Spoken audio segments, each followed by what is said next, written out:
Czy pogoda może być używana jako broń? Czy możliwe jest, że za niektórymi z największych katastrof naturalnych stoją ludzie?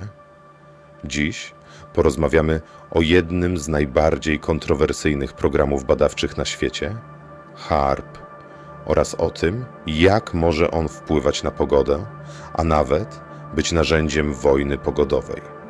Zastanowimy się również, czy możliwe jest, że HAARP miał wpływ na obecną powódź w Polsce.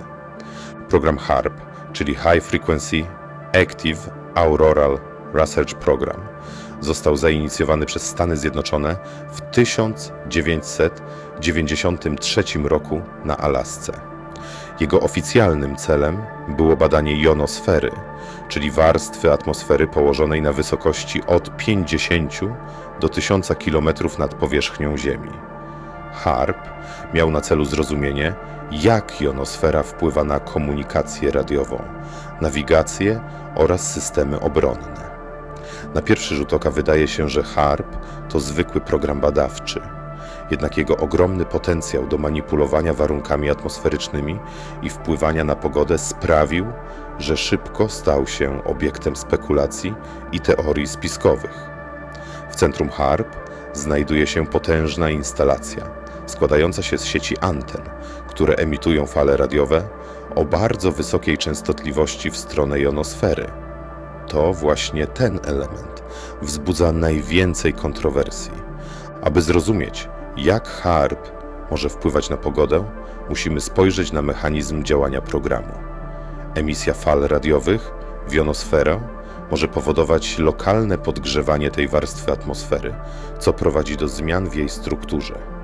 Jonosfera odgrywa kluczową rolę w regulacji pogody, a każde zakłócenie tej warstwy może wpłynąć na warunki atmosferyczne na niższych wysokościach. Spekuluje się, że HAARP może być używany do zmiany prądów powietrznych, wywoływania sztormów, a nawet manipulowania huraganami. Choć nie ma oficjalnych dowodów na takie działania, niektórzy badacze i zwolennicy teorii spiskowych uważają, że HAARP może być tajnym narzędziem wojny pogodowej.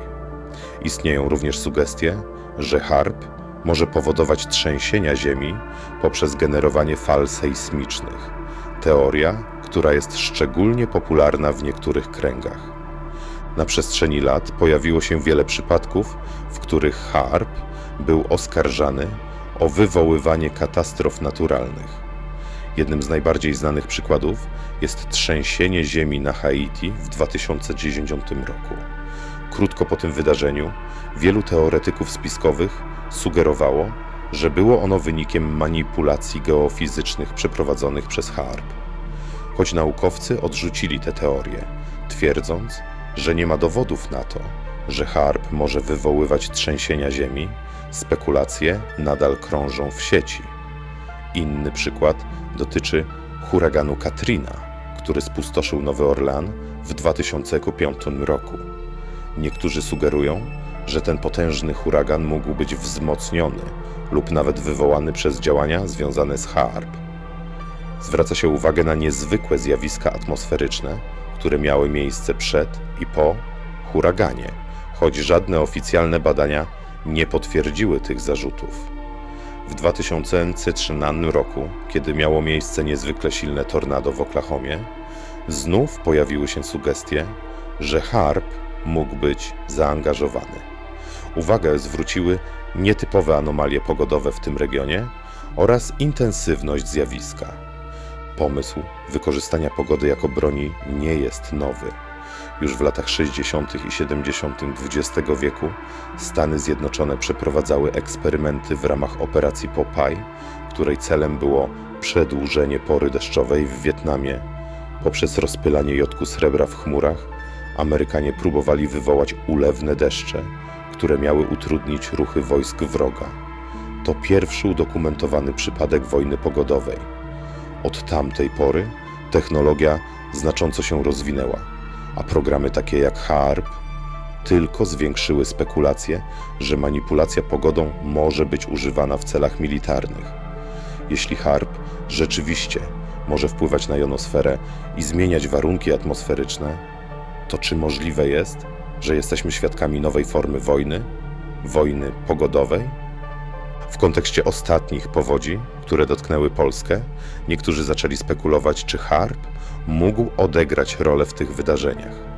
Powodzie, które miały miejsce w 2024 roku, były jednymi z najgorszych w historii kraju, powodując ogromne straty materialne i ludzkie. Choć brak jest bezpośrednich dowodów, by powiązać HAARP z tymi wydarzeniami, niektórzy zwracają uwagę na nietypowe wzorce pogodowe poprzedzające te powodzie.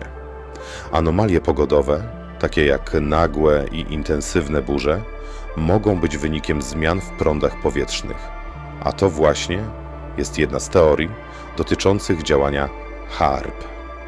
Jeśli program faktycznie ma zdolność manipulowania atmosferą, to zmiana układów ciśnienia i prądów strumieniowych mogłaby doprowadzić do silnych opadów deszczu, takich jak te, które miały miejsce w Polsce.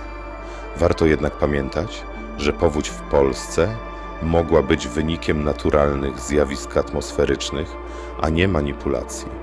Niezależnie od tego, spekulacje na temat roli HAARP w katastrofach naturalnych z pewnością nie znikną, dopóki nie będziemy mieć pełnej wiedzy na temat tego, co ten program faktycznie potrafi. HAARP pozostaje jednym z najbardziej tajemniczych i kontrowersyjnych programów badawczych na świecie. Choć jego oficjalnym celem jest badanie jonosfery, wielu wierzy, że może być wykorzystywany do znacznie bardziej niepokojących celów, takich jak manipulacja pogodą i wojna pogodowa. Czy HAARP jest narzędziem przyszłości, które może wpływać na globalne zjawiska atmosferyczne? Czy może był zaangażowany w powódź w Polsce lub inne katastrofy naturalne?